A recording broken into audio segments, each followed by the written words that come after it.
qaynonasinikiga ish qilishga emas, dam olishga keladigan kelinlar bormi? Kim deb aytsangiz agar mendirman o'sha. To'g'risini aytsam, Oyijon bilan Adajonni men lotereyada yutib olganman. Negaligini video davomida ko'rasizlar. Birinchi sabab, bugun o'sinimni, onajonlarini, ya'ni Xudo xolamizani vafot etganlariga 1 yil bo'ldi. Alloh rahmat qilgan bo'lsin ularni. Ular uchun dasturxon yozib, Qur'on xatm qildilar.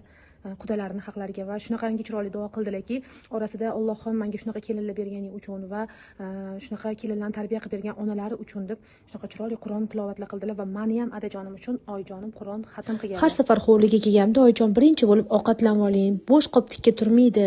Siz yaxshi ovqatlansangiz bolalaringizga ham yaxshi qaraysiz deb qornimni to'ydiradi va har doim men kelinlarni xizmat uchun emas, bolalarim bilan baxtli bo'lish uchun olganman deydilar. Oyijon, rosa ro'molingiz yaxshi ekan, o'zingizga rosa yarashibdi degan bir og'iz gapim uchun yangi olgan ro'mollarini shunaqa paketga solib, meni sumkamni ichiga solib qo'yibdilar. Oyijon meni nima yaxshi ko'rishimni juda ham yaxshi biladilar va har safar kelganimda bilmadim, balki tasodifdir, lekin dasturxonda men yaxshi ko'rgan narsalar albatta bor bo'ladi. Ulardan bittasi домашний nog. Adajon jumaga ketdilar. Oyijon osh solishdan oldin har doim Adajonga oldin mana shunaqa qilib olib qo'yadilar. Keling sizlar bilan Oyijonning xonalarini obzor qilamiz.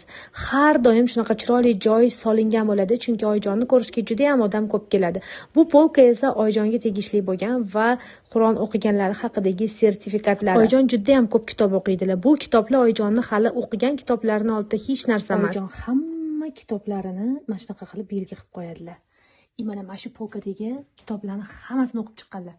Mana bu yerda qaranglar, mana ko'rasizlarmi? O'zlari biologiyadan dars berganlari uchun mana hattoki biologiyalarni ham o'qib chiqqanlar. Boya aytib o'tganimdek, mashdagi kitobni har bittasini olsanglar, albatta ichida qanaqadir belgisi bo'ladi. Bu esa Oyijonni ish stoli desak ham bo'ladi.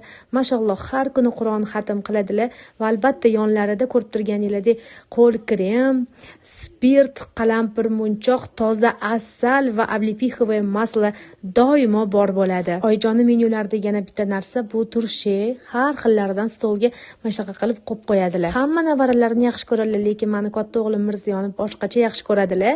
Mana buni ham men Oyijonlarga umradan kelishganida sovg'a qilgan edim. Xonalarida chiroyli bo'lib turibdi. Qaranglar, o'g'lim Mirziyonni kichkinaligi o'zlariga juda ham yoqqan edi shu sovg'a. Bu soat esa meni kelinlik paytimdan biri bor.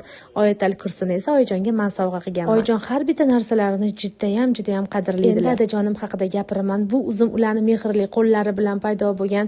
Menimcha Adajonimdagi inson dunyoda bo'lmasa kerak. Qaranglar, hamma yonni shunaqa chinni-yu chiroq qilib qo'yadilar.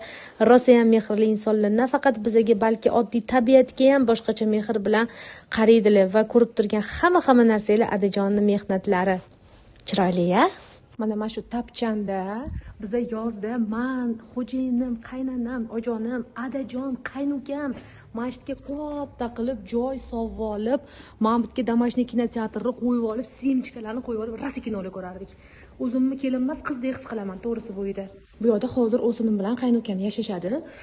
Oldin men yashaganman. To'g'risini aytsam, boshida rosa bo'lak bo'lib chiqib ketishga qiziqib keyin o'sha ketadigan paytim kelganda, lekin Oyijon meni 1 yil qo'yib yubormaganlar, ketadigan paytim kelganda yuragim siqilib, yig'lab ketgim kelmay, o'shanda men bu yerni qanchalik yaxshi ko'rishimni his qilganman. Yangi kelinligimda uyda hech kim bo'lmaganda, hamma ketganda mana shunaqa ashulalarni qo'yib olib, hovlida rosa o'zim o'ynab yurardim. Qisqa qilib aytganda, men Allohimdan behisob minnatdorman. Shunaqa insonlarga meni ravo ko'rgani uchun. Sizchi kelin bo'lgan joyingizdan minnatdormisiz? Kommentariyada yozib qoldiring.